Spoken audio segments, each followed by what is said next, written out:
Hello, ജോബ്സാലറിൻ്റെ പുതിയൊരു വീഡിയോയിലേക്ക് ഏവർക്കും സ്വാഗതം.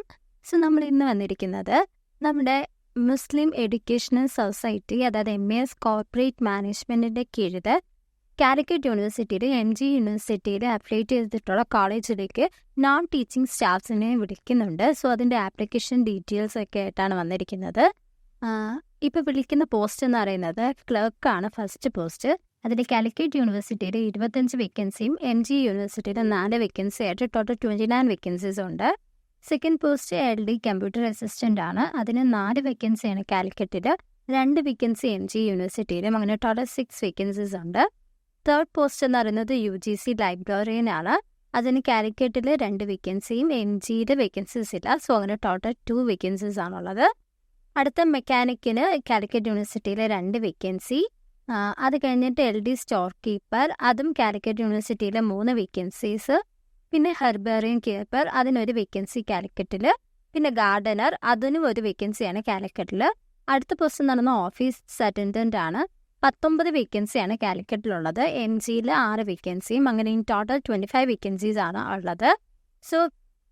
ഈ പറയുന്ന ഓഫീസ് അറ്റൻഡൻറ്റ് പോസ്റ്റ് എന്ന് പറയുന്നത് അതുപോലെ തന്നെ LD കമ്പ്യൂട്ടർ അസിസ്റ്റൻറ്റ്, ക്ലർക്ക്, അങ്ങനെയുള്ളതിനകത്ത് കുറച്ച് സീറ്റ്സ് എല്ലാം റിസർവ്ഡ് ആയിട്ടുള്ള ആൾക്കാർക്കും ഉണ്ട്. അതിൻ്റെ ഡീറ്റെയിൽസ് എല്ലാം ഞാൻ ഇവിടെ കൊടുക്കുന്നുണ്ട്, നിങ്ങളത് ചെക്ക് ചെയ്യുക. ഇനി ഇതിൻ്റെ ക്വാളിഫിക്കേഷൻ ചെക്ക് ചെയ്യുകയാണെങ്കിൽ ലൈബ്രറിയൻ ആണ്, UGC. അപ്പോൾ അതിൻ്റെ ക്വാളിഫിക്കേഷൻ എന്ന് പറയുന്നത് ലൈബ്രറി സയൻസിലോ ഇൻഫർമേഷൻ സയൻസിലോ അല്ലെങ്കിൽ ഡോക്യുമെൻറ്റേഷൻ സയൻസിലോ അല്ലെങ്കിൽ ഇതിന് ഇക്വലൻ്റ് ആയിട്ടുള്ള പ്രൊഫഷണൽ ഡിഗ്രിയിൽ 55% മാർക്കോട് കൂടിയിട്ട് ഒരു മാസ്റ്റേഴ്സ് ഡിഗ്രിയാണ് വേണ്ടത്. അതുപോലെ കമ്പ്യൂട്ടറൈസേഷൻ ഓഫ് ലൈബ്രറിയുടെ കമ്പ്യൂട്ടറൈസേഷൻസിൻ്റെ നോളജൊക്കെ ഉണ്ടായിരിക്കേണ്ടതാണ്. അതുപോലെ നെറ്റ് ക്ലിയർ ചെയ്യേണ്ടതാണ്. ഇതിൻ്റെ LD ക്ലർക്ക് പോസ്റ്റ് ആണെങ്കിൽ അതിന് SSLC ആണ് യോഗ്യത.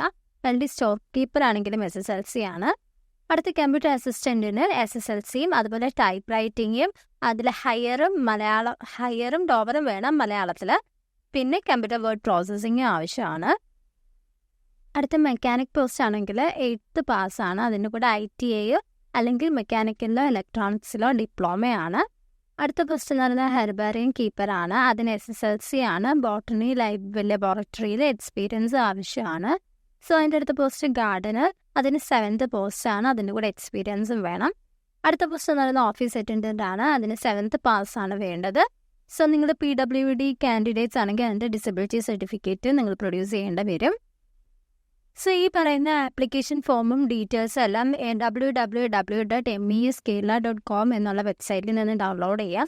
അത് ഡൗൺലോഡ് ചെയ്യുക, ഫില്ല് ചെയ്യുക. അതിനുശേഷം നിങ്ങളുടെ സൈൻ ചെയ്തിട്ടുള്ള നിങ്ങളുടെ ഇതിന് സപ്പോർട്ട് ചെയ്യുന്ന ഡോക്യുമെൻറ്റ്സിൻ്റെ കോപ്പീസുമായിട്ട് വേണം നിങ്ങളിത് സബ്മിറ്റ് ചെയ്യാൻ. സബ്മിറ്റ് ചെയ്യുമ്പോൾ ഒരു DD കൂടി വെക്കേണ്ടതാണ്. ഇത് ജനറൽ സെക്രട്ടറി MESൻ്റെ പേരിലായിരിക്കണം DD എടുക്കേണ്ട. 500 രൂപയുടെ DD ആണ്. ഇത് സബ്മിറ്റ് ചെയ്യണം. ഇത് സബ്മിറ്റ് ചെയ്യേണ്ട ലാസ്റ്റ് ഡേറ്റ് എന്ന് പറയുന്നത് March 31st ആണ്. ഇതിൻ്റെ പേ സ്കെയിലൊക്കെ എന്ന് പറയുന്നത് UGCക്ക് UGC നോം അനുസരിച്ചുള്ള പേ സ്കെയിലും, അതുപോലെ LD clerk, LD storekeeper, computer assistant, mechanic, herbarium keeper, gardener, office attendant തുടങ്ങിയിട്ടുള്ള പോസ്റ്റിൽ കേരള ഗവൺമെൻറ് റൂൾ അനുസരിച്ചുള്ള പേ സ്കെയിൽ നിങ്ങൾക്ക് പ്രൊവൈഡ് ചെയ്യും. അതുപോലെ ഏജ് ലിമിറ്റും കേരള ഗവൺമെൻറ് നോംസ് അനുസരിച്ചാണ് നിങ്ങൾക്ക് ഉള്ളത്. നിങ്ങൾക്ക് ഇത് അപ്ലൈ ചെയ്യാൻ സാധിക്കുമെങ്കിൽ അപ്ലൈ ചെയ്തോളൂ. നോട്ടിഫിക്കേഷൻ ലിങ്ക് ഡിസ്ക്രിപ്ഷനിൽ ഞാൻ കൊടുത്തിരിക്കാം. All the very best. Thank you. Bye-bye.